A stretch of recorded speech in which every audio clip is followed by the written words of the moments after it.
a number of things are happening on the political landscape, including something that's a little bit on the funny side and all along those lines. And I'll talk about that in a minute as we get to a number of things that are taking place in the political landscape. Apparently, Zelensky is saying Ukrainian forces now control 74 Russian settlements in Kursk. And I did hear Sasha talking about that earlier on the Ukraine, Russia, and China show. So definitely that's something going on as Putin apparently has lashed out at the West over the Ukrainian incursion into the Russian territory and all along those lines. So definitely that'll be some conversation, as well as Iran has rejected the European leaders' call to refrain from any retaliatory attack. So I guess they're saying that they will retaliate whether folks want them to or not. So that's something else going on in the world and all along those lines. And like I said, in funny news, apparently Jordan Childs will get a bronze medal because Flavor Flav of Public Enemy fame has given her a bronze clock that he made for Jordan Childs after she was stripped of the Olympic medal. And of course, anybody who remembers that group knows that that was what he was known for, was that clock. And of course, he was also giving support during the Olympics to the water polo team, which I believe finished in fourth. But definitely, they did not get to the bronze medal. They did get to the fourth place, and you don't get a medal for that. But Flavor Flav was showing some light and giving some support to this whole notion of water polo. And apparently, he's a fan of water polo and all along those lines. So it'll be interesting to see what folks have to say about this bronze clock and whether she'll wear it much in the way that Flavor Flav was known to wear his clock and all in that space. So, like I said, lots going on in the world politically and all in that kind of way. And it looks like a murder case has been brought against Bangladesh's ex-prime minister. So ex-Bangladesh leader is demanding probe into protest killings and is named in the murder case. So Bangladesh courts are ordering an inquiry into Sheikh Hasana's alleged role in the grocer's death. So that's something else that we can talk about in politics and all along those lines. So there are a number of things happening, including the fact that an 11-year-old tourist was stabbed 8 times in London, and a suspect has been charged. So that's something else going on, as well as the man charged with attempted murder and stabbing of an 11-year-old girl in that London tourism hotspot and everything. But I do know we got folks, including Nick, that are thinking that they might want to move to Europe. But hey, probably getting shot by or stabbed by a knife would be getting shot by a gun and all along those lines. Because I know Nick is always talking about how it is much safer overseas than it is here and all along those lines. So definitely we'll see what goes on in that space as well. And apparently Israeli crowds have stormed the Al-Aqsa Mosque and the West Bank villages on the Jewish holiday. And Blinken is saying that Ben Gvir showed blatant disregard for Temple Mount status quo at a pivotal moment in the hostage talk. And Netanyahu's office is slamming Ben Gvir for breaking the Temple Mount status quo. So apparently there's some argument back and forth in that space and all along those lines. But I'm going to bring in my fine panelists, see what they've got to say about a number of things, as apparently even Indian hospitals have been hit by the doctors' protest after the rape and the murder of that medic in Kolkata. So definitely it looks like there is a lot of conflict going on in that part of the world as well. And the Houthis are suspected of attacking a third ship in the Red Sea. So that's something else that we're seeing in the news. And of course, there's all this talk about having U.S. efforts to calm Mideast fighting are facing that critical week.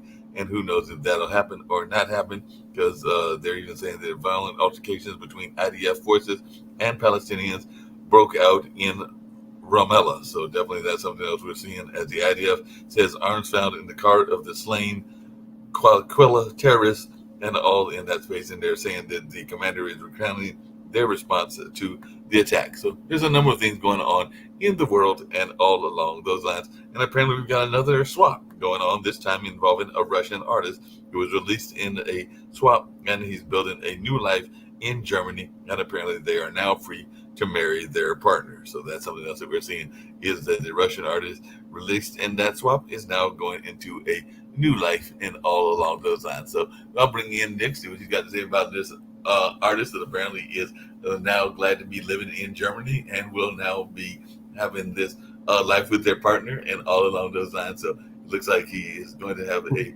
better life than he would have had in Russia and all in that space. So, what's your take on the state of the world and the state of politics? I know a lot of people are still talking about this whole notion of Kamala Harris and whether Walt served in the military or didn't serve in the military and all along those lines. I think I even saw the Fox or one of the Fox networks was reporting that one of his battalion chiefs was feeling that he should have served even though he did not serve. So there's all kinds of pushback, and of course there's all kinds of noise as to whether crowd sizes are actually as big as they are or whether they were made by AI or a number of other things. So there's all kinds of things going on as we got world politics, but we definitely have politics here in the U.S. as well. And of course, we've got these primaries getting ready to come up, and we'll see if another member of the squad goes down or not, even though I hear that she is in safe bet and all along those lines. So what's your take on all of this lovely stuff taking place in world politics and U.S. politics? And I'll also bring in Sasha, who's always got some. Yeah, I'm going to defer to Sasha when it comes to this Russian swap. He probably knows more about it than I do. I'm not familiar with it.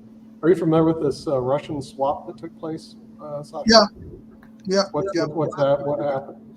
Well, Putin desperately wanted to get back one of his favorite bandits from Germany, who killed Putin's opposition person right in the middle of the day on the central street of Berlin. Obviously, he was arrested. He was put in jail for, 20, 25 years. I don't know what in Germany is the right number. And Putin wanted to get him back at all cost. So there were at least 4 countries involved, more than 4, up to 7 actually. So obviously Germany, obviously United States, there was Slovenia, there was Norway, there was a couple of other countries, probably Poland maybe. Russia, of course, yeah. 7 countries in total. Anyway, the swap was arranged, so Americans got back this journalist, Gershkovich, who was arrested for nothing, and Tom Whelan, who was there for 6 years in jail for nothing. And Russia let go some of their opposition figures who didn't represent any danger to Putin. Because one who did, they murdered, the Navalny. So, because Navalny was also should have been part of that swap, and so he was murdered as to eliminate that possibility. So Putin got what he wanted, and U.S. got what they wanted. That's about it. So you're telling me that they basically Putin got one of his assassins back. Is that what you're saying? Yeah, exactly. I hope we got something out of that. I mean, an assassin is worth a lot, don't you think, Sasha? I mean, you gotta. I don't know what was bartered for the assassin. Yeah. Well, you see, the public opinion in the United States were very strongly that this Tom Whelan and Gershkovich, they should have been freed one way or another, and they were fighting for it, and they were exposed. Their parents were on television, on CNN and many other stations. So once an opportunity, then Putin smelled that that's his chance to get this bandit out of Germany, is to offer swap. Okay, you want this, and we can deliver, and we want this, and deliver it. So that was one of the reasons that Biden was still in a campaign to be reelected for extra at least 2-3 weeks, because he wanted to finish the swap while he's still a president. Once that swap was done, next day he made an announcement. He's no longer part of the campaign. Wow, that's how it worked. Yeah, but I mean, an assassin is a pretty powerful thing. That's a psychopath with a gun, and as long as they follow your instructions, that's great. Not necessarily. I think he was very well paid. No kidding. No, so. Hey, just a quick question for both of you and everything. How easy is it to do to get hacked. Like I said, I know I've been hacked. I've had family members that have been hacked, but apparently it's playing a role in politics because Roger Stone, who is a well-known Hollywood type, says his email accounts were how hackers got into the Trump campaign. And of course, we also have Trump accusing the Harris campaign of having AI create crowd sizes and all along those lines. So how much are we putting kind of bearing or believing some of these notions that these hackers are disrupting campaigns? Well, that's a good question. See, I would defer to our subject matter expert on that, who is not here. That would be Rex Lee, who does Cyber Talk TV. Mark, I would ask him about how easy it is to get hacked. I have no clue. The thing is, we put on all these defensive systems and basically we hope they work. Two-party verification, I think, is great. That's makes it very difficult for somebody to get into your system. But sometimes they allow you to do one-party verification, and that's really bad because, then somebody, if they get your data, they can get right in. Two-party verification, you got to get your data on your cell phone. And I have a lot of lazy with the election tampering too, because I know we've talked about MAGA, and everybody knows that that's the "Make America Great Again" slogan that Trump is big on. But apparently, one of the people that was an official for MAGA was found guilty with tampering with the 2020 voting machine. So that was coming out of Colorado. So a MAGA Colorado court clerk has been convicted of election tampering. So I guess if you want to tamper, you might be easy. I know there were people on the other side that were accusing Democrats of tampering with things as well. So apparently the election machines are also easy to tamper with. Sasha, you were in the military, and particularly the military of Russia, and you know some of their tricks and all along those lines. So that being said, how easy was it even in your day to tamper with things from America or the West? Well, at that time there was no internet yet, so the hacking was not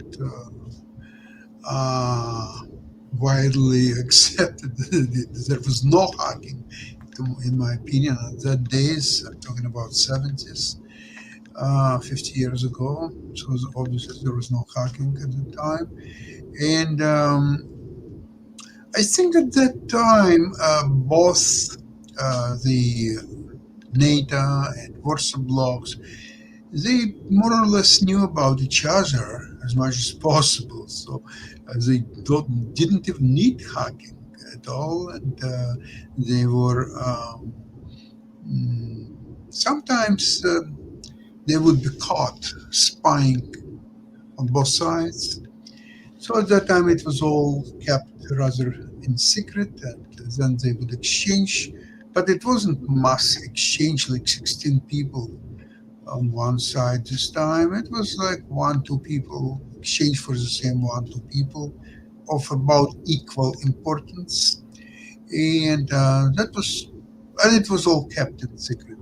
People, general public, never knew about that. I think I told you, Sasha, that I work, and I think he still is part of the company because I don't think he's passed away, but one of those people that was convicted of spying and all along those lines. He's actually, you can go to Wikipedia, I'm trying to think of Peter's last name and everything, but he was one of those folks that was accused of spying for the Russians and got convicted here in America. And then he went on to become, I want to say, a teacher. And the last time I saw him, he was working with me at one of the companies I work with, which is a testing company. So he was literally working for measurements. I guess you can get convicted and even be convicted of spying and then eventually even find a decent job. Because I think he had also worked briefly at a grocery store as well and everything. So some of these spies that get convicted, some of them wind up going to long-term prison sentences, and some of them wind up going into some job or another here in America, because that was a surprise to a lot of my co-workers when they found out that we had a spy in our midst, for lack of a better term, and everything. But yeah, he's still,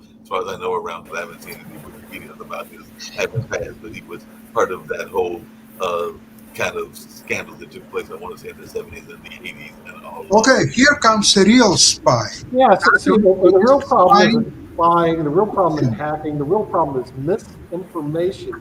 And with that, we have Adam Lamparero, who's an expert in that particular area in terms of disseminating misinformation, especially through the internet. So what sort of misinformation do you have for us, Adam, right now? Well, I think that the misinformation that is out there currently is that Kamala Harris is leading in the polls. She's Oh, not. You're right, she's not. By the way, I will support you on that because we have a Pod TV LinkedIn poll. It's going on right now. We had over almost 1,600, 1,700 participants. And with that, as we sit today, Donald Trump is up 10%. Okay, so I totally agree with you. I'm going like, okay. And of course, the first thing they do say is, hey, your poll isn't valid. And I go, well, that might be true. But at the same time, hey, Adam, I put the poll up. Anybody can vote on it who's a member of LinkedIn. We're broadcasting right now through LinkedIn.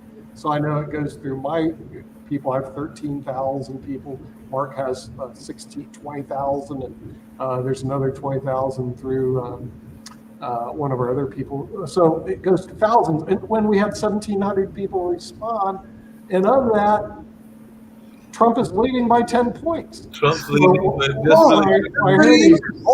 have really large audience. So when I say that Trump is a con man and convicted president, but it's not a con man thing. Stop it, Sasha. Stop it. And Trump is winning by 10 points. Well, it's going to be America, con man and convicted felon can be anywhere. He should not be in a race. He has to be in jail, and he will be very soon. Now, this comment is coming from the same person that insulted President Putin. So there you go. But Adam, just really quickly, because I did hear some of that, and I've seen some people that have done some conglomerate or some ways of getting the polls together, and you are right, because I think one of those had 4 polls even in the swing state where Trump was winning, and I think there were 2 where Harris was winning. So there is definitely some back and forth depending on who's doing the polls and when the polls are coming out. There has been this whole notion of crowd size, whether it was legitimate crowd size or not. But I do have a question for you, Adam, which is, it looks like one of the target groups that they're going for is labor. So both Walz and Harris are seeking to shore up their labor support and woo the working class and everything. Is this a good strategy? Because apparently Walz later on today, if it has actually already happened, he spoke to Municipal Workers Union in Los Angeles. So is this a good strategy to try to go after the folks in labor, since that's part of the Democratic coalition? I don't think that Trump needs to go after anyone in labor, because all people need to do, if they have any common sense and logic, is to look at Trump's policies and look at Harris's policies. I mean, let's be real here. Kamala Harris has said nothing, done nothing to either deserve this nomination or be considered for president. And under her and Biden, look at how inflation is. Look at how the price of gas and groceries are.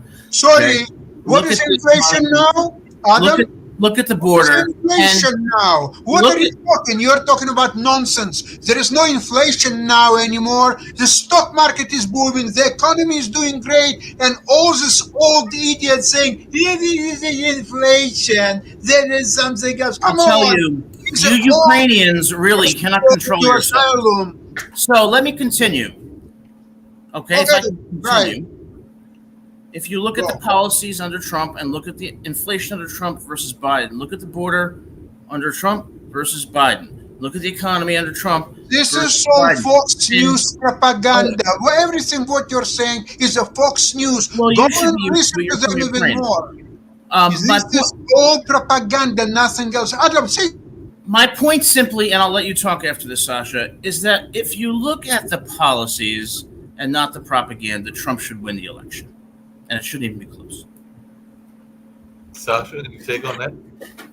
Okay, first of all, everything what Adam, and not only Adam, but every person who is somehow leaning toward for Trump is repeating the same sentences taken out from Fox News. And did Trump double the standard deduction?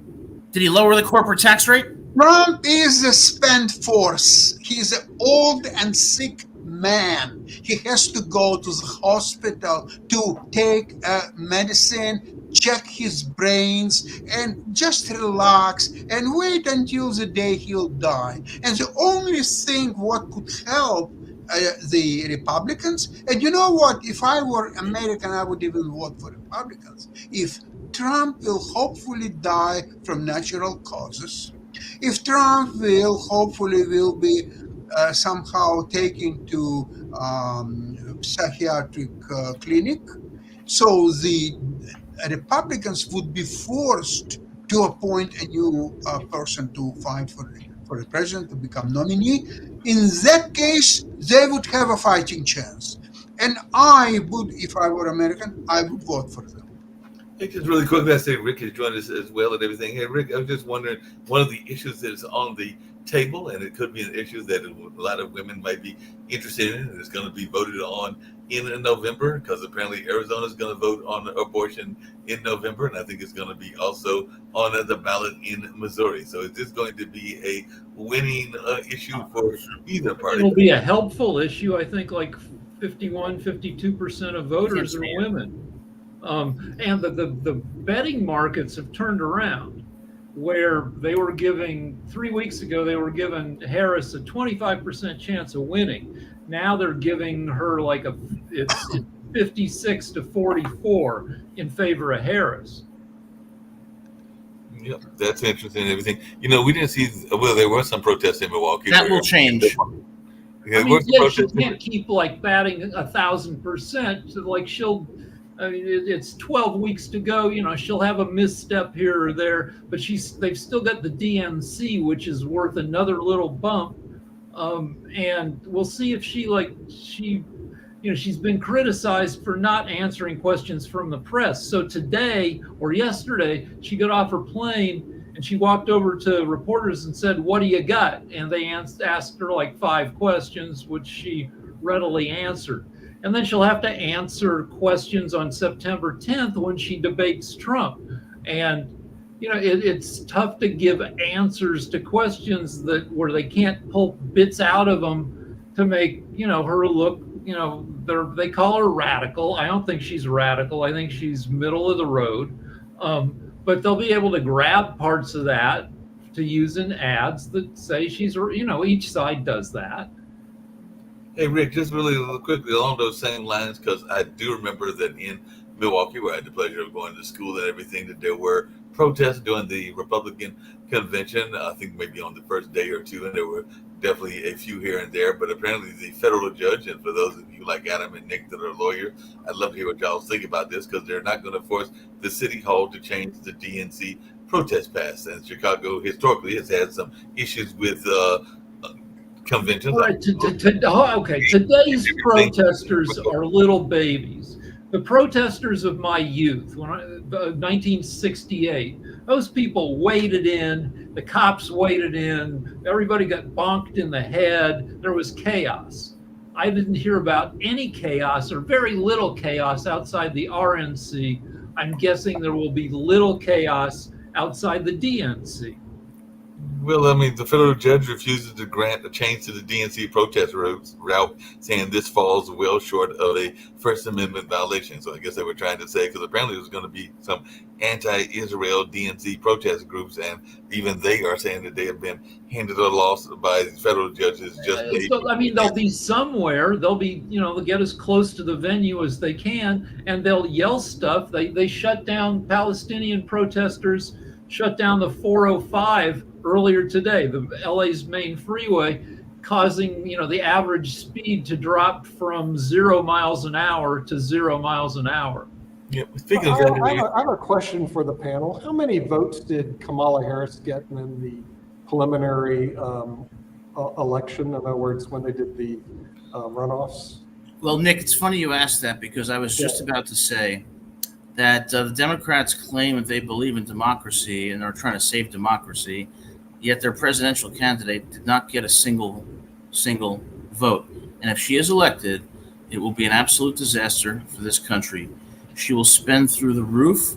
The border will be open. She will tax the hell out of the middle class, and she will wage a culture war that will divide us permanently. The worst thing that could happen to this country is if Kamala Harris is elected. I'm really disappointed in Sasha for calling for the death of Donald Trump. I think he should apologize. If everything happened what you just described, she will be impeached. And maybe my question is, who voted for her in the preliminary elections? Nobody did. She has enough votes today, so no. I went to the polls I registered as a Democrat. I didn't see her name on the bloody ballot, so I voted for Joe Biden. Okay, I didn't see Okay. Kamala Good Harris. luck. So Good luck. what the Keep Democrat watching Party for Joe told me, Biden.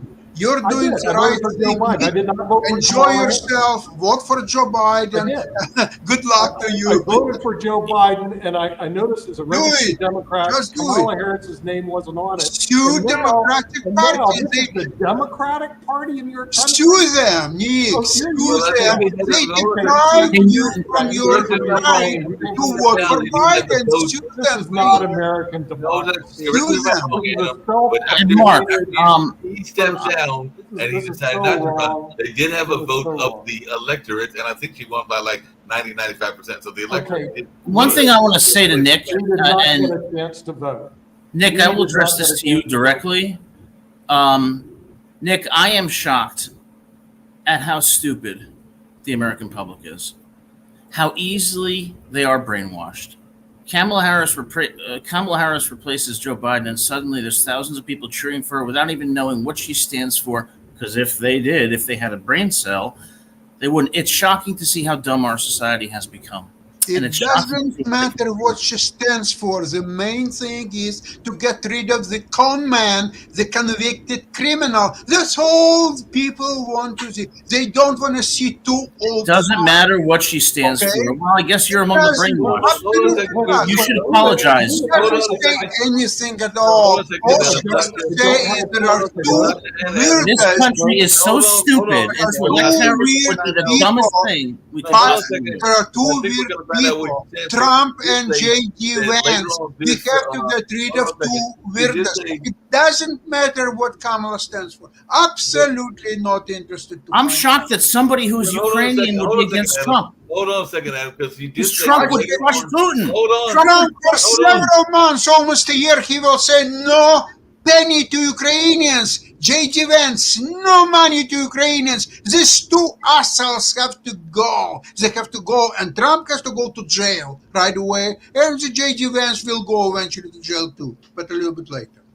No, but really quickly, hold on a second, because I did hear. I've got a question for Rick really quickly, but to everybody's point, I do understand that later on this week, I don't think it's happened yet. She is supposed to release On Friday. She's supposed to release an economic plan and On everything. Friday, On she will Friday. release.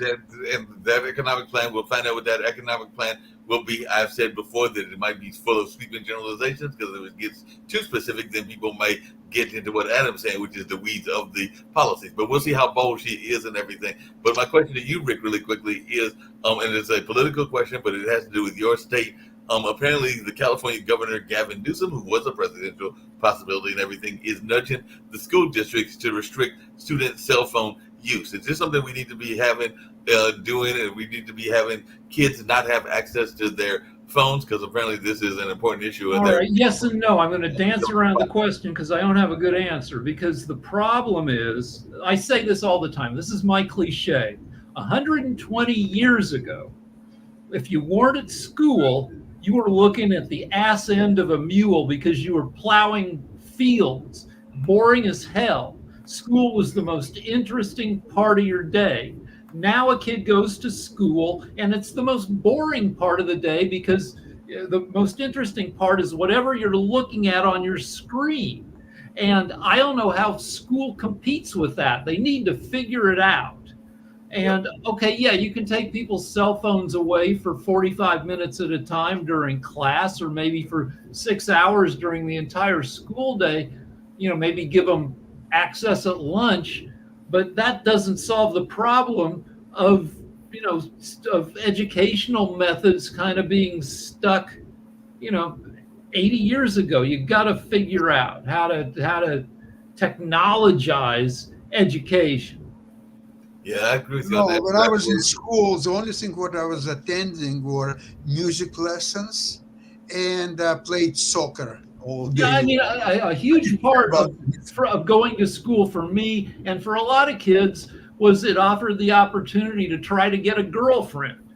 And there was different I mean, amounts of that's that going still on. probably a thing, but if you want a girlfriend, you don't even have to go to school. You go on any of the freaking hookup sites, you're back to your phone. or you just look I at had a porno. coworker that brought up an interesting Well, point. then that brings up a question. Yeah. Sasha, where were you educated? What country, as a young person, were you educated? Ukraine, Okay. city of Odessa. Why is Sasha so highly intelligent and so accomplished? Is it just because he was born and nothing had anything to do with that? No, I think there was one thing that had a critical impact on that: the quality of his education coupled with his genetic intelligence.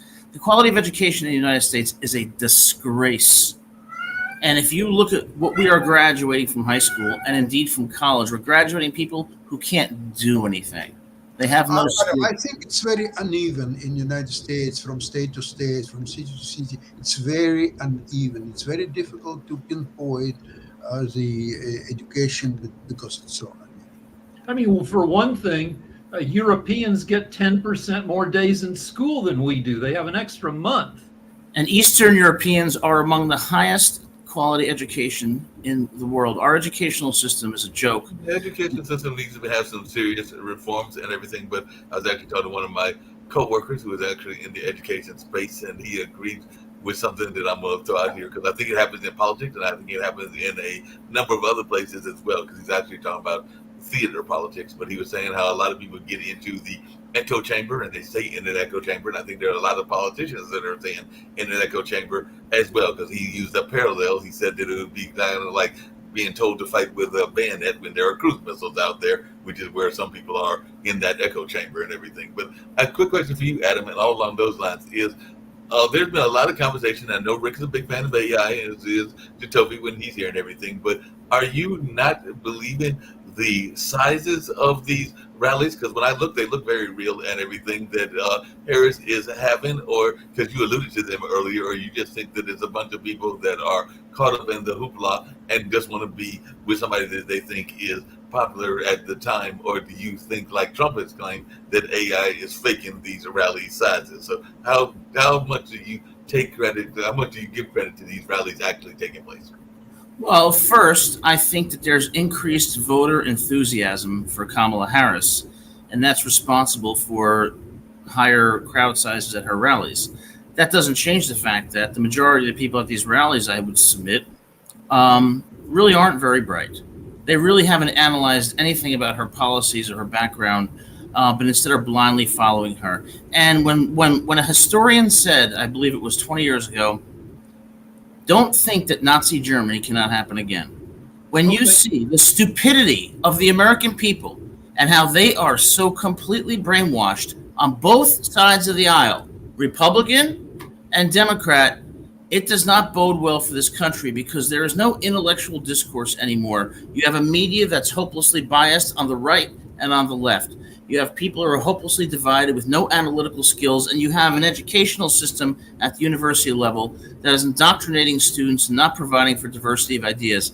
That's leading to the degradation and division in this country, and if it continues, we will no longer have a country. So I'll buy your argument, and I think to some extent you can judge books by their cover, and if you look at the people behind Harris and you look at the people behind Trump at the rallies, each of them have some goofballs behind them.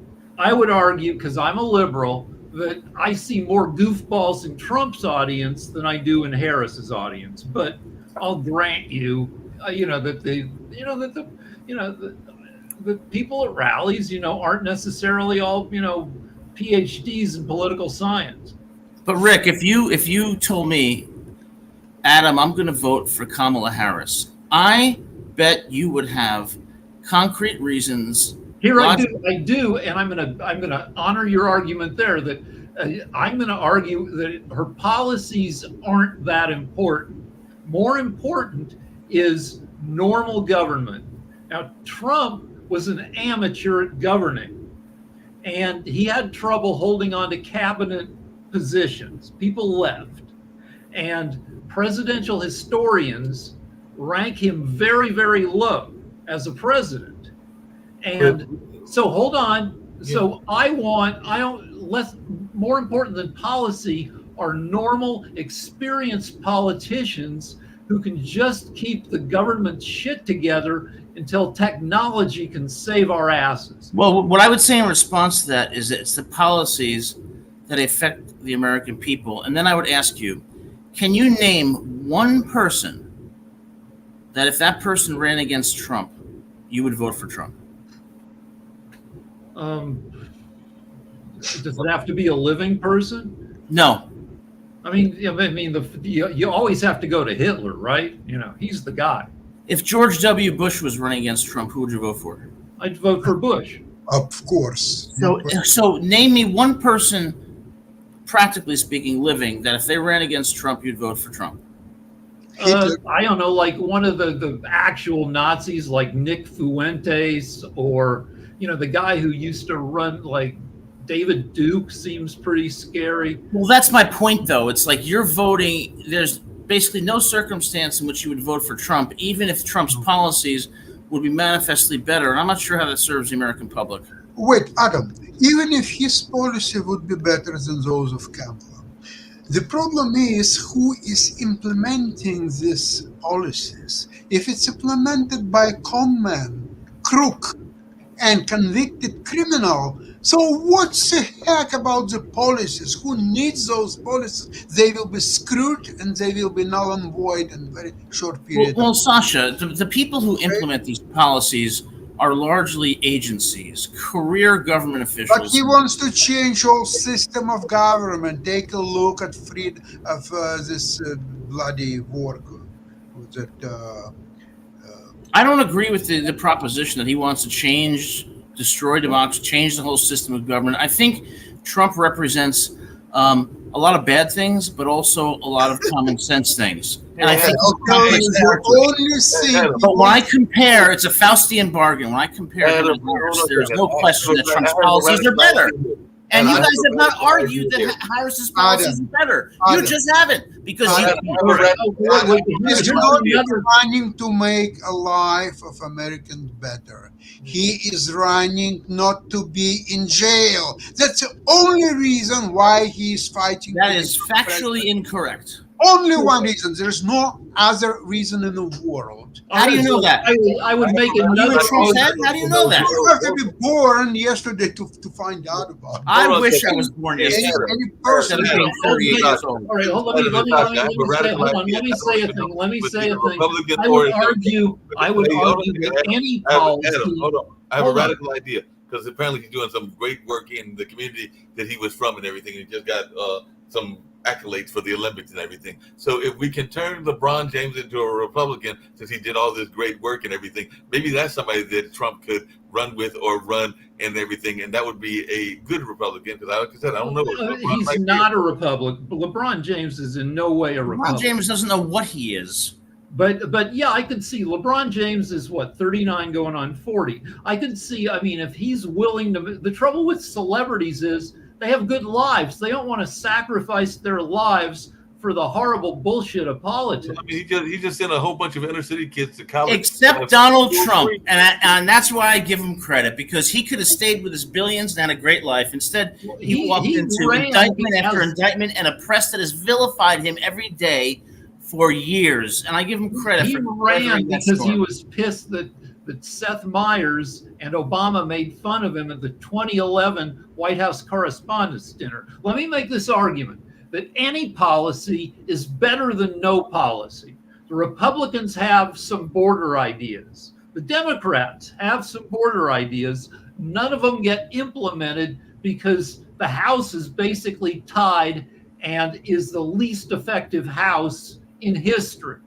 Hey, so I gotta ask Adam a question, because we were very critical of it earlier today, but we have somebody that's a little bit more on the leaning right. I'm not saying he's right, but maybe leaning right on some things and everything in that state. What was your take, Adam, on, because it was definitely criticized heavily on World Edition, but what is your take on the Elon Musk Trump interview that took place? And did you think that he brought up some good points? And if so, what were those good points and everything? But what was your take on this interview on X between Trump and Elon Musk? Well, I have to admit, I have not heard the interview, but I suspect that the interview is probably like every other Trump interview, in which he made some good points, made no sense at times, and it was kind of a mixed bag. But I want to ask Rick, if Trump was running against a candidate who wanted to criminalize homosexuality, who would you vote for? You say policies don't matter? Well, right. Well, that's a terrible policy. So who would you vote for? But that's not the only. Like my buddy Lance, who's very conservative, thinks that Biden, when Biden was running, should lose everybody's vote because of Afghanistan. And I would argue back that's just one thing he did. And yeah, he didn't do a good job there out of everything he did. And so if we've got an anti-gay candidate, you still have to look at the rest of their platform to see who's going to be least corrosive to the country. So you would vote for a candidate who would criminalize homosexuality over Trump. Is that your statement? I probably wouldn't, because anybody who'd criminalize homosexuality, probably the rest of their platform is also pretty terrible. So would you not vote then? I don't believe in throwing away my vote. I mean, if there was somebody who was just like bull goose loony, and just like, if there was somebody who was worse than Trump, I'd vote for Trump. But Adam, because like you said, you just said you would vote. You just said you won't throw away your vote. So if you wouldn't vote for the guy who's going to criminalize homosexuality, by implication, you would vote for Trump, correct? No, Adam, and Rick, I got a quick question for both of you, because I've argued this now for a while on this network, and I've been arguing it even among my friend and peer circle and everything. Is part of the problem we have with voting that too many people are voting not just on personality, but voting because some organization told them to vote this way or that way. I can tell you that we have a number of political action committees here, and every time that we go down to the polls, they are handing you a ballot that has already got pre-selected candidates, and they want you to vote for those pre-selected candidates. And I would argue, to your point, Adam, that quite a few folks are going to the ballot and are literally voting according to what those I do that. I trust the LA Times. They lean left. I don't know I don't know anything about most of the dozens of candidates for the different, for judgeships and, county supervisor stuff. And so, yeah, I just take the LA Times list and I work my way down the thing unless I know somebody. And that I think most voters don't even do that. But Rick, isn't that problematic? The statement, I trust the LA Times, they lean left, sounds inherently contradictory. Wouldn't you trust an organization that didn't lean in any direction? Well, I share their place on the political spectrum. I'm less liberal than about 30% of people. So then it's confirmation bias is basically what you're saying. Sure. Okay, fair enough. But Mark, you raise a point that I think is critical. They're voting for whatever organization tells them to, because our electorate, unlike Rick, who's very intelligent, extremely intelligent, and right. Sasha, they are not intelligent people. And when you have an electorate that is dumb, you have a prescription for voting for a candidate, whether it's Trump or Harris, that's going to do damage to this country. The intellectual decline in this country is the biggest threat to its sustainability. What you seem to be arguing is that voters used to be smarter. And I don't know that I mean, okay, so I think that, hold on. I think that some of the political discourse has been dumbed down by news with a political bent. Fox dumbs down the news for conservatives, and CNN and MSNBC do a lot of that for liberals. So, and there's, we're used to really short messaging, like just do it from Nike. But, 70 years ago, they had I like Ike. That's a pretty shallow message. Well, yeah, you're right. But the point I'm trying to make is you admitted that there could be a circumstance in which you would either vote for Trump or not, alternatively not vote against the opposition candidate. And you did that based on my example of criminalizing homosexuality. If I had a choice between full-on Handmaid's Tale dictatorship or a Trump Handmaid's Tale light, I'd vote for the less dictatorial frickin' deal. Right, but you would think about it. Whereas most people are practically brainwashed, whether it's Republicans or Democrats. And I think it's really sad in this country. Could I ask a question, both of you, Rick and Ari? Traditionally, 70% of American Jews are voting Democrats and 30% Republicans. So Not anymore. well, okay, we're coming to that. So now Trump is saying that because Kamala and the Tim Walz, they are both anti-Semites and they are anti-Israelis. Well- So any American Jew who will going to vote for Democrats, he has to check his brains, and he is in fact no longer a Jew and he's something else. Now, from practical point of view, why would you alienate 70% of your electorate? Why would you do that? Rick, do you want to take that or me? I want to answer a different question. You take it. Well, I don't think that it's as simple as saying whether they're anti-Israel or pro-Israel. I think they believe they can retain enough of the Jewish vote, and they're worried about alienating the non-Jewish vote, which they think in the aggregate would cost them more. Well, also, okay, so also America's Jews are pretty divided right now, because I believe they're a lot like me, where they think the war, has been too killy of civilians, and it keeps going on. Like in the last week, we've had 3 bombings, these 500-pound bombs that Hamas has claimed killed.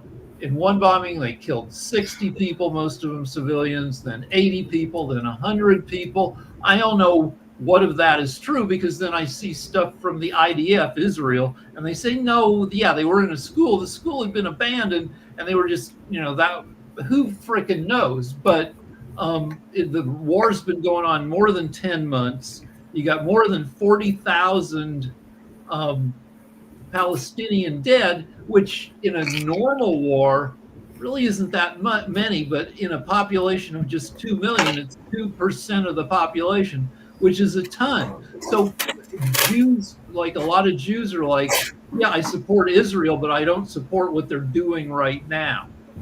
And a question, you're saying it's 10 months long war. That's a fair point. How long was Second World War? How long was that? 4 years for us and 6 years for the Europeans. Okay, Correct. and how many people were killed in that Second World War?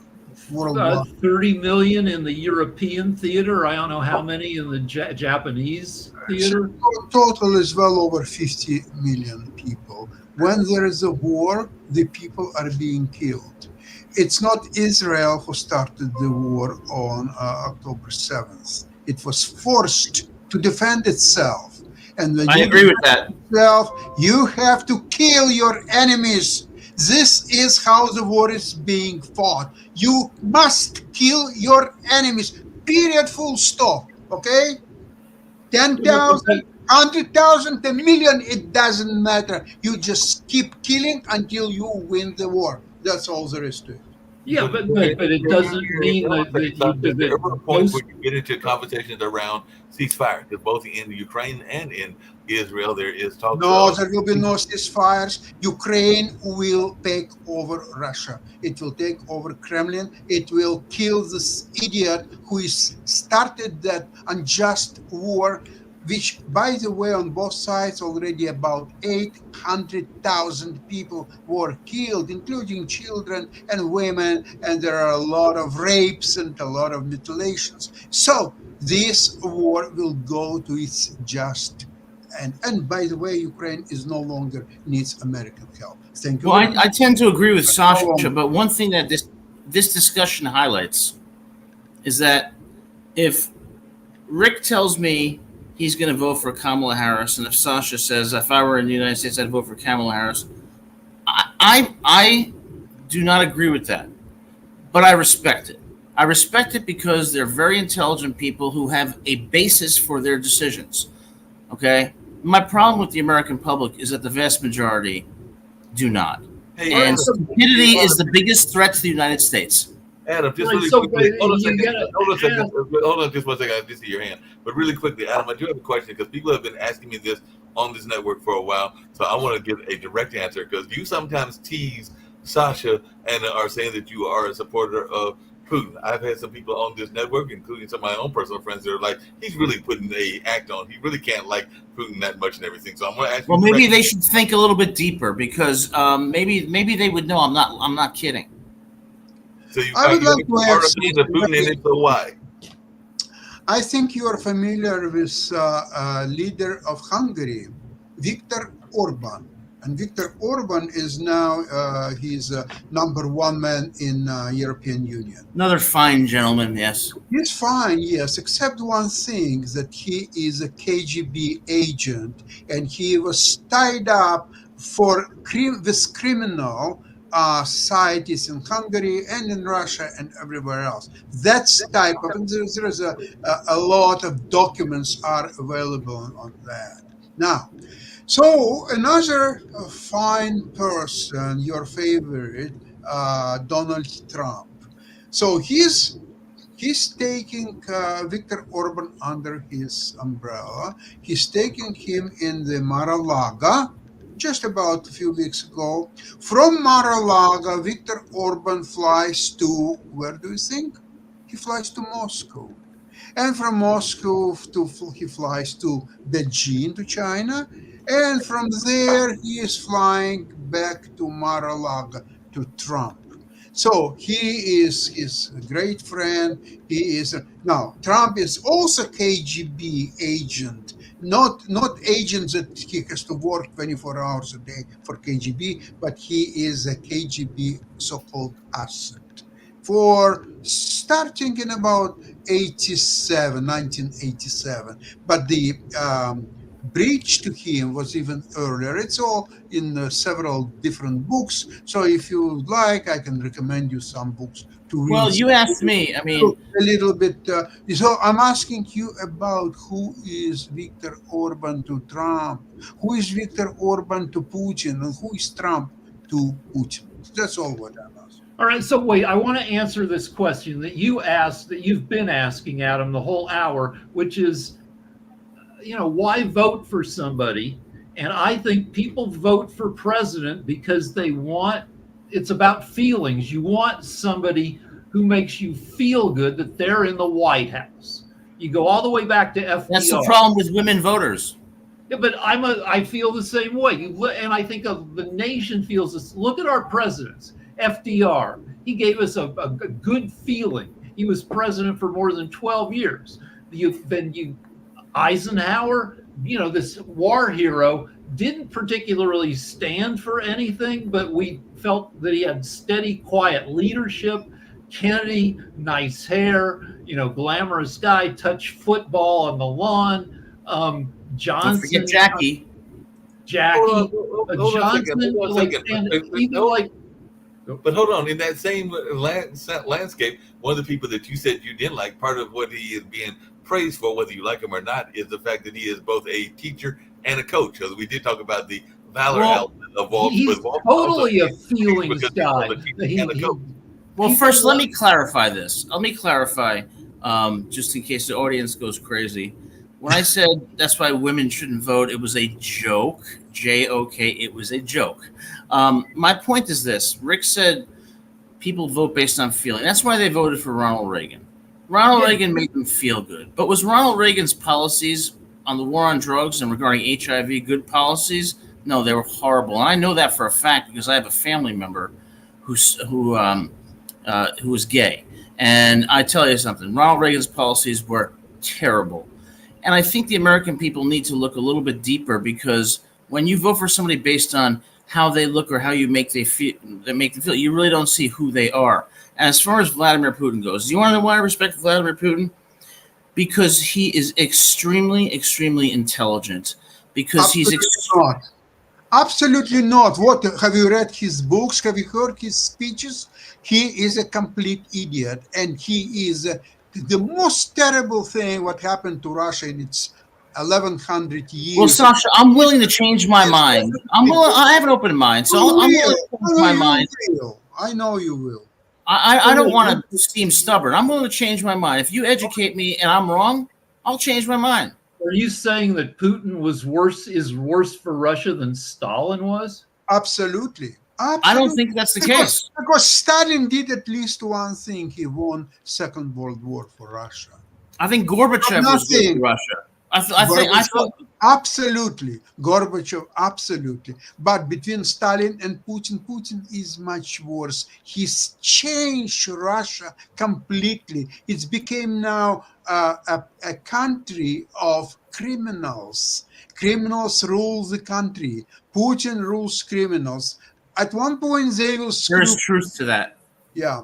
It's a criminal country. There are people who are lying from the morning to the late evening. There are no honest person in Russia. If it's honest person, then he either already moved out of Russia or he's about to move out. But Russia is also a country of suffering artists.